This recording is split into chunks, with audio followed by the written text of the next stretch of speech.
So we're back with week 5. I hope everybody enjoyed the lab session this past week, where we went over our CRF exercises, our query writing, and query resolution. What we're going to do this week is we're going to talk about clinical data management systems. So I've posted in the presentation that's on Blackboard. You'll find the link to a funny little video that's on YouTube. It's about maybe 2 minutes long, so I think you'll probably find it kind of humorous, but it kind of sets it up for what we're going to be talking about this week. So we'll be talking about clinical data management systems. That, in a nutshell, is our clinical database where all of our clinical data is going to be stored. So we'll be talking about that, talking about some of the features that are part of these systems and how you use them, and a few other pieces of information.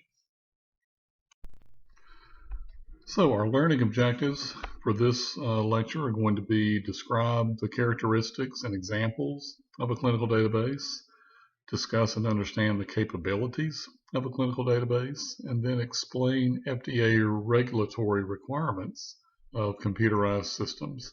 So we'll be talking about a few of the documents, and one in particular regulatory document that we'll talk about that comes from the FDA that regulates some of the computerized systems that we use. So we'll talk in a little more detail about that as we go along. So what is a clinical database?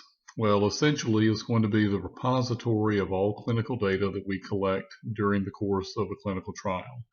So all of the patient data from each of the visits, when patients come in, when they get their vital signs taken, when they have lab results that are recorded on a CRF, all of that is clinical data.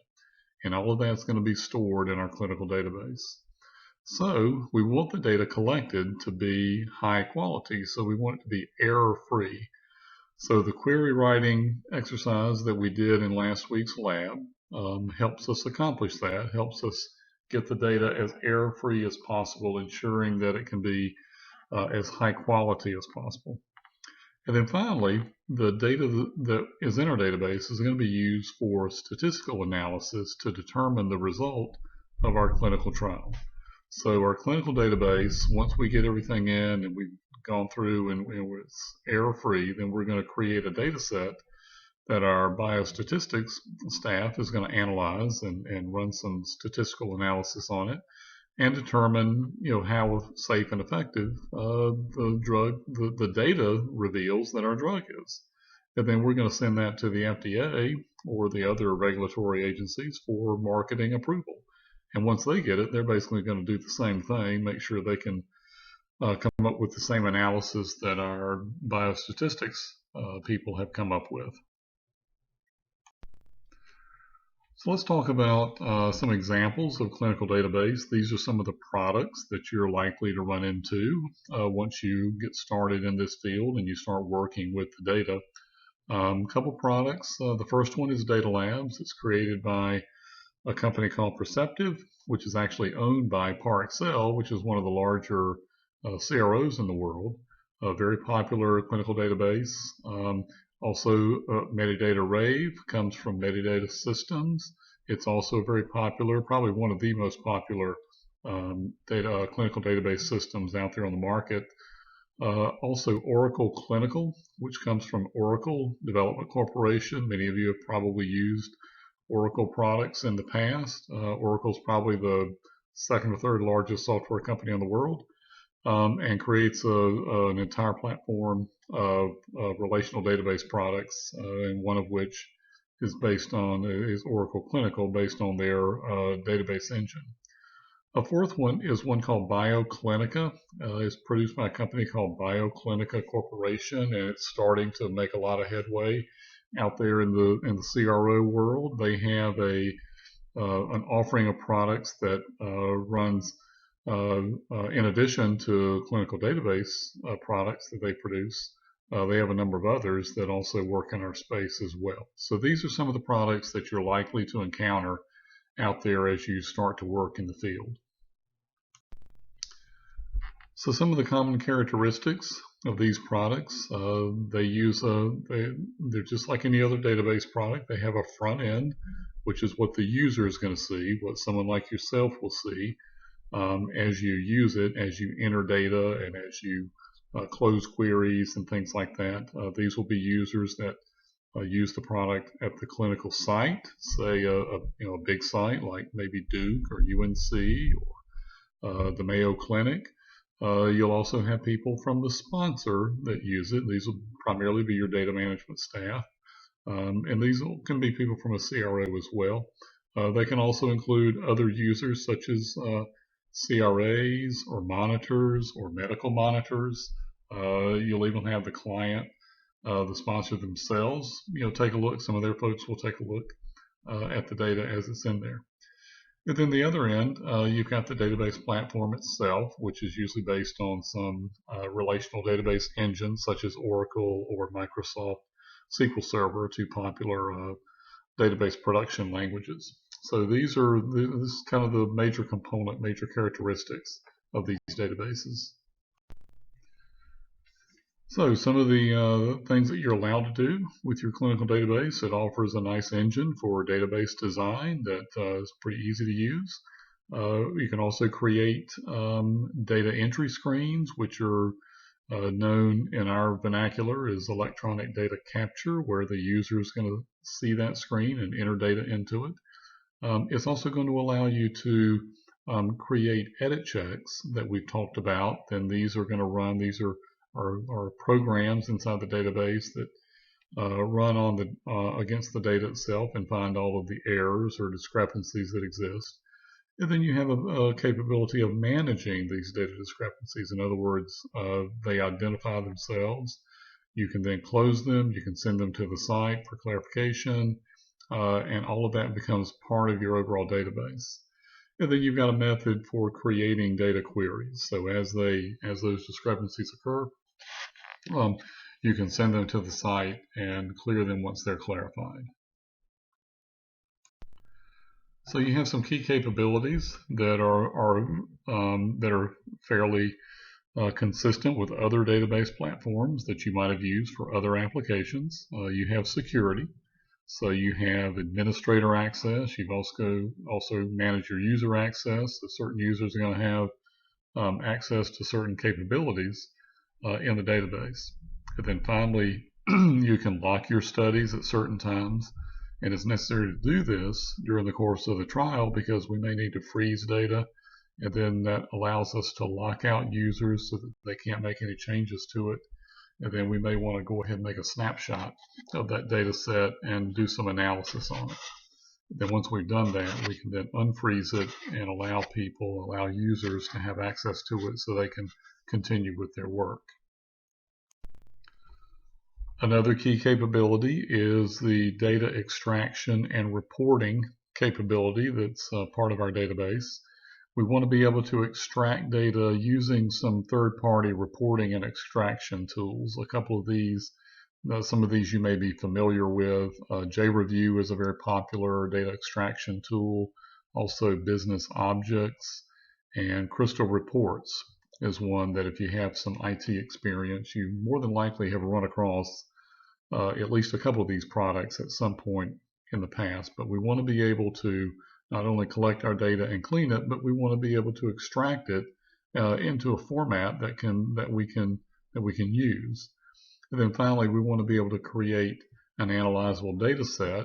And in most cases, we're going to be using products like SAS that some of you are familiar with. These are statistical analysis tools. Of course, SAS is right here in our local area.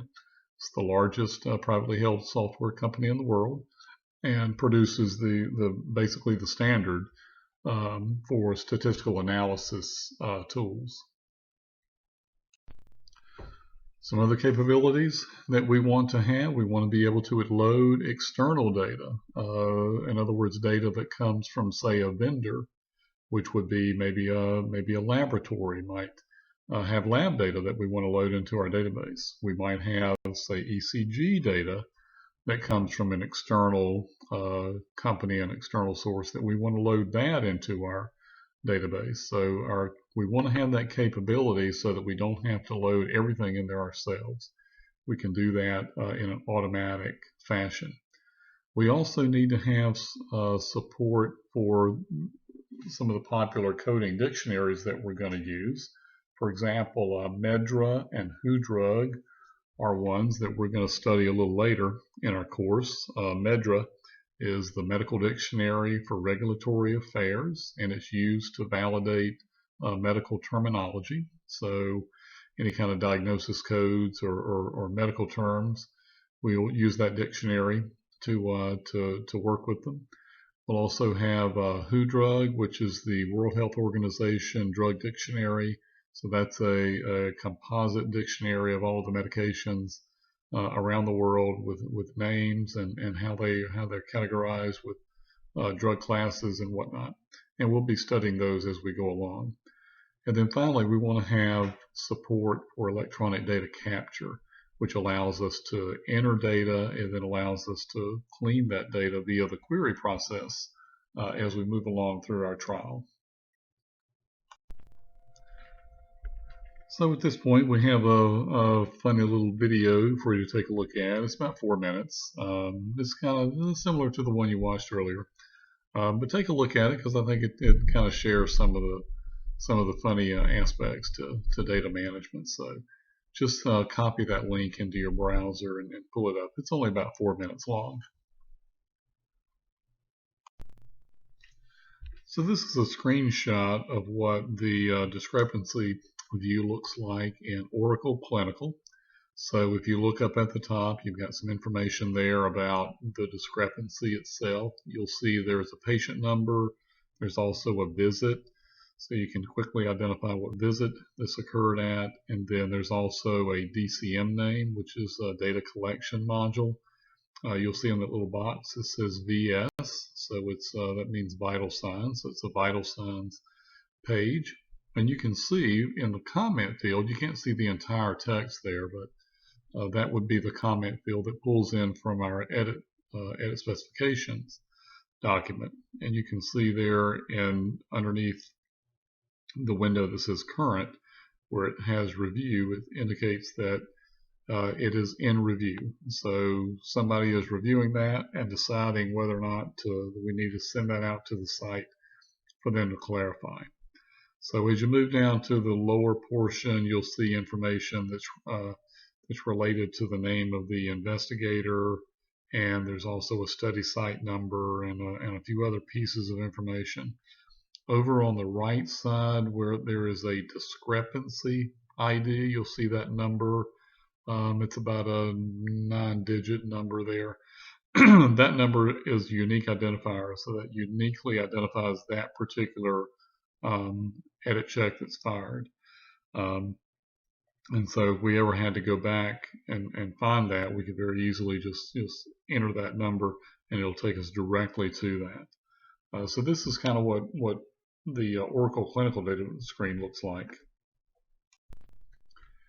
Here's another view of a similar screen. We can see up at the top in that sort of top area there where we've got a patient number. We also have a visit. In this case, it says the first dose visit. It also indicates what page it's on. And we can see there where this particular query has been closed because it says closed in the review field. And then it also indicates what the resolution was. In other words, how was it resolved? And the resolution is data change. Ordinarily, we'd want to see something in that resolution comment field, which is there just to the right of the resolution field. We might want to write a comment in there that indicates what the change was. That way, somebody going back and looking at it would very easily be able to identify that. So let's talk a little bit about Oracle Clinical. Again, this is one of the popular databases that I mentioned earlier, and it has some features that are a little bit different from some of the other databases. But essentially, we have a discrepancy database that houses all of our queries that have fired. So as I told you in some of the previous lectures and in the labs, that over the course of our trial, depending on its complexity and depending on the number of patients and the number of sites, we could have tens of thousands of queries that fire. It would not be unusual, for a trial to have 50 or 60 or 70,000 queries to fire during the course of a trial. So all of these in Oracle are going to be housed in that discrepancy database. And then your data review is actually done directly in the discrepancy database, and it does not require an extraction tool such as JReview to pull it out and then dump it in an Excel spreadsheet. So that's kind of a unique feature of Oracle Clinical. So you have unreviewed discrepancies. These are the ones that fire, and we haven't reviewed them yet. And then once we review them, we can set them to either investigator review, which means we're going to send a data clarification form out to the site, or they could be resolved. In other words, they're closed. Or we might want to set them to passive review. And what that does is it kind of puts them in a holding pattern. And then it may be related to another query, and we really want to know the answer to that one. And that may determine whether or not we can actually close the first query that we've set at passive review. Then the DCF resolution occurs in the DCF database, and that results in a resolution status of either no action, we don't have to do anything, or the investigator clarified or made a change to the data, or we needed to requery it. So we've got kind of two separate databases going on there. Obviously, the DCF database is going to have a whole lot fewer entries in it than the discrepancies, because only a small portion of the discrepancies are actually going to go out to the site for clarification.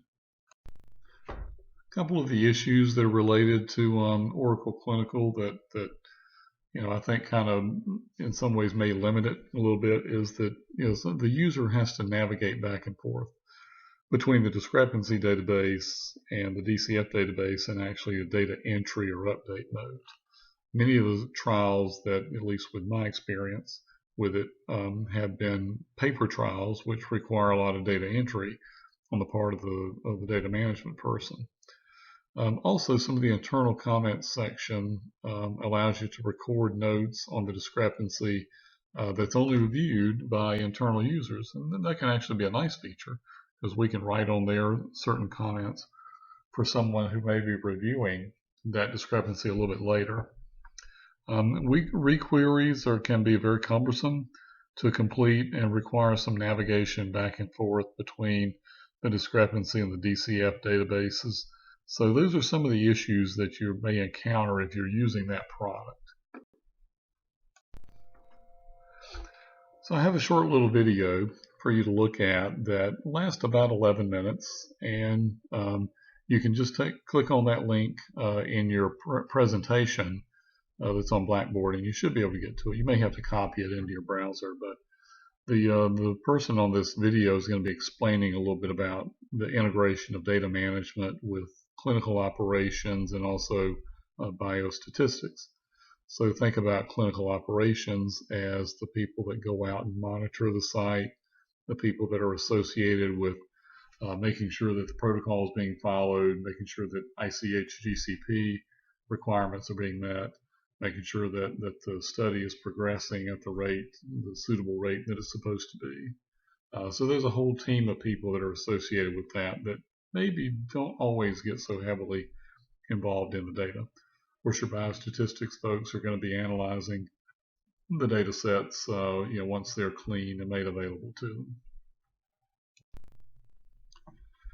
So going back to our data management tasks, you've seen this before in some of the other lectures. We'll just kind of touch on this a little bit more with respect to our database. Of course, if you look along the top, we've got the build and validate the database stage, and then also develop our data management plan. We want to create and test our edit checks. Those are the programs that are going to fire that find all the errors in the data. Then as we move down into the bottom row there, now we're getting into the study itself. So the patients are coming in for visits, we're filling out case report forms, we're entering data, into our database. Either the data management staff may do that, or the site staff may do it if it's an electronic data capture study. And then we start to run those edit checks and find all the discrepancies. So then we're going to query and resolve queries and all of that. And then we're finally going to get our data into a suitable data set that's clean, and then we're going to lock it and we're going to run some analysis on it. So these are all the tasks that are associated with that. And we've talked about these before, but I do think it's a good idea to kind of go back through them again and see, kind of refresh your memory a little bit on those. So we wouldn't have a clinical trial if it wasn't highly regulated. And one of the primary regulations that we encounter in our data management work is actually 21 CFR Part 11. I've included the link down below where you can get access to that. It's just these are the FDA regulations that govern computerized systems, and the intent of it is to reduce fraud while providing a basic framework for ensuring that data is secure, accurate, and collected properly. It's not a very lengthy regulation. It's only about 8 or 9 pages. So I want you to pull that up and just kind of scan through it. And I want you to pay close attention to the discussion of electronic signatures and also some of the requirements of a closed system. So we have to make sure that any computerized system that we're using to create or to collect and analyze data, that it meets these requirements. Otherwise, if it can't be validated, then most likely the FDA is not going to be able to use our data because it can't be validated.